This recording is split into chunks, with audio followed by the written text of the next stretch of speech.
for Kansas City's schedule. They're favored in every game on their schedule except Week 9 against their Bills. What is your reaction to KC? Understood. They have been the dominant team of the AFC, feeding right off that dynasty talk. You could talk about the way they've ended the season last year against the Eagles, and of course they play the NFC in some games, including the Eagles this year, but find me any week where you're picking against Mahomes in the AFC, regular season or playoffs. I won't be the team to do it, and I won't be the guy to do it. Is this finally Buffalo's year? Is this finally Josh Allen's year?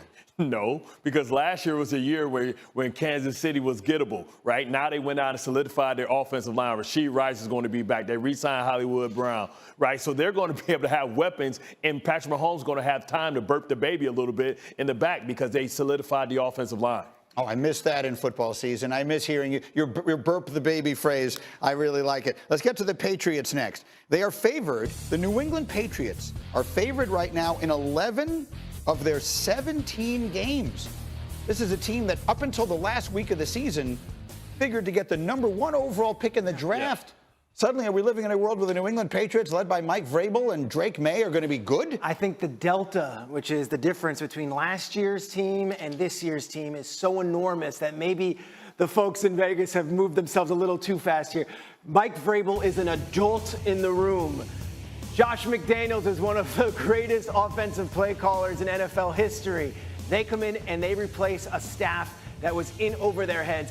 11 games being favored out of 17. That seems a little rich. I don't have them a playoff team yet, but they are a professionally coached team once again. Patriots in the playoffs this year, yes or no, Bart Scott? Not at all. They went out and bought a lot of good, high-quality ingredients, but that still doesn't make it a good meal. You know, you got to depend on a lot of older guys. Stephon Diggs coming off an injury. Morgan Moses, he's great when he's available. The problem is he hasn't been available. Vrabel, they get a +2 because of Vrabel. You know you have an adult in the room, somebody that's not going to be out-coached. But, no, I don't think they're a playoff team. All right, one more. The Browns, Peter, are underdogs in all but one game. There are 3 teams, I believe, that are only favored in one game this season. Cleveland is one of them. What do you make of the Browns? I think it makes sense. They were awful last year, and I don't think they drastically improved in any way this offseason. Now, they paid their defensive lineman, who's already been on the team. That's been a terrible team for the last several years. All right.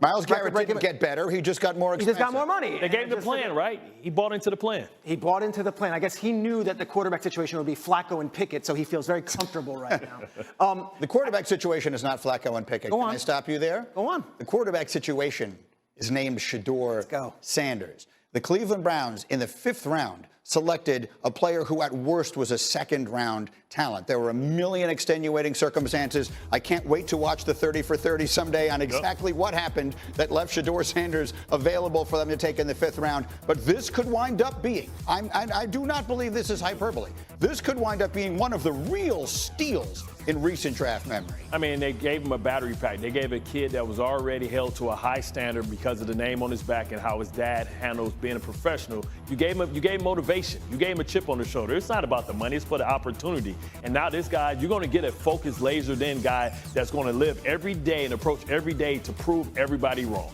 Look, I was covering the Seahawks when Russell Wilson, as a 3rd-round pick, outplayed the great Matt Flynn and the late Travaris Jackson and won that job. Shedeur's going to have to win the job. It's not going to be given to him. So we could say this on Get Up in May and say, well, he's great.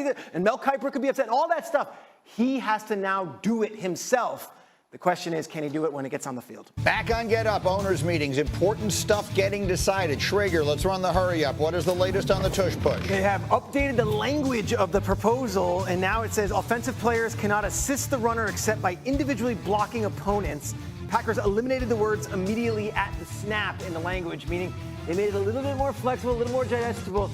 Wednesday, we should know whether it gets banned or not, but I'm thinking it's trending towards we will no longer see the tush push in the NFL. Bart, should it be banned? Absolutely. I mean, listen, the NFL, long history of not wanting predetermined outcomes. That's why they moved the field goal back.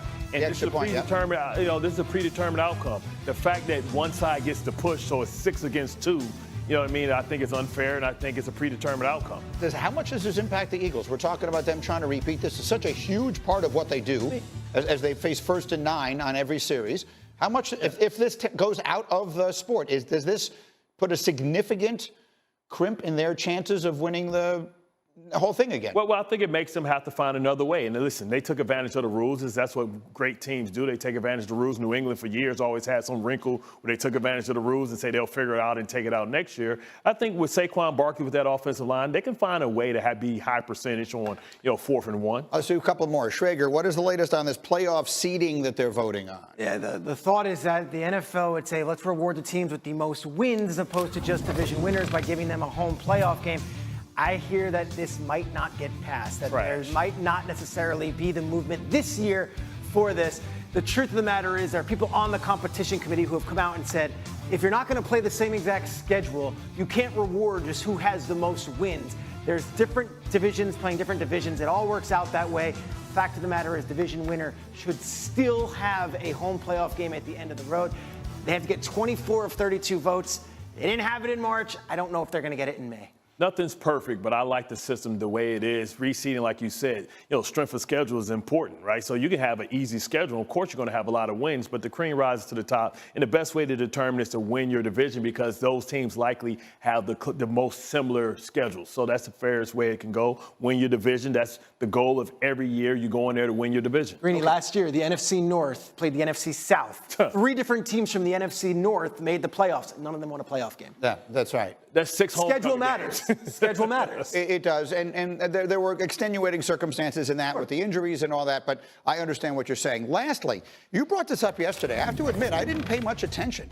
Now it sounds like it's gaining steam. What is going on with flag football in the Olympics? I put my hand up. I was very flippant on this as well, and I heard from folks at both the Players Union and the league office saying, don't laugh at the idea of this getting passed. It might happen as soon as today, that NFL players will have the ability to play in the Olympics in Los Angeles in 2028 in flag football. There are going to be guardrails in place, things such as only 1 player per country per NFL team, that the training and the medical staff has to be up to snuff, that the playing surface has to be approved by the NFL, and there would be salary cap rewards if a player, God forbid, got hurt competing in the Olympics before training camp. But this looks like this might pass today. We might have NFL players in the Olympics as soon as 2028. So as it should. You like it. As it should, right? If the NBA can go get a gold medal and I can get extra cheese on my taco, go get to see the world, get to tell everybody I'm a world champion, of course. Okay, they're in LA, but okay. Not going to see that much of the world, but eventually maybe. They're not one and done with that the said, fair enough. We asked you, put together the dream team. What would be the unbeatable flag football team of NFL players? Yes, well, I'm going to go with Jamar Chase. I need somebody with a great catch radius, so I'm going to go Justin Jefferson. Now I need somebody that can make you miss in space. I'm going to go Tyreek Hill. I'm going to go Jahmyr Gibbs because, I need speed. I'm going to go Penei Sewell and maybe Action Jackson with a hyphen slash to Kyler Murray, because you need somebody that's low to the ground. Got to pick one. Somebody will pull a hamstring trying to reach that low, grab his flag. I'm picturing now, I have to confess, I don't really know much about the blocking element of flag football, but Penei Sewell in there against, He has a rugby background too, so you reach for your flag. You got to go through some girth to get to it. That's what I'm saying. Like, Penei Sewell would be a fairly dominant flag football player, I think. I want to apologize to all the Latvian flag football players. Yesterday on the show, I said, I don't need to see Tyreek Hill hurting himself against Latvia. I have heard back from a lot of Latvian flag football players. I dismissed you guys. You got very good team in Latvia this year. You also brought up Turks and Caicos yesterday. Turks and Caicos is loaded. Well, they're the favorites for the silver. That's exactly right. Slotting in right behind the Americans. All right, so all these things could happen as soon as like today and tomorrow. We'll keep an eye on it. Meanwhile, baseball happening. Let me. Xin chào tất cả các bạn. Chào mừng các bạn đã đến với kênh YouTube của mình. Ngày hôm nay mình sẽ làm một chiếc video, đó là tô mò những sản phẩm, hoa quả, con vật, đồ vật, vân vân. Các bạn chưa biết sản phẩm gì đúng không? Thì hãy xem hết video của mình nhé. Nếu các bạn thích những sản phẩm nào trong những video thì các bạn hãy comment xuống để mình sẽ làm theo nhé các bạn. Và bây giờ chúng ta cùng đi tô mò nào. Bây giờ mình sẽ tiếp tục nhé.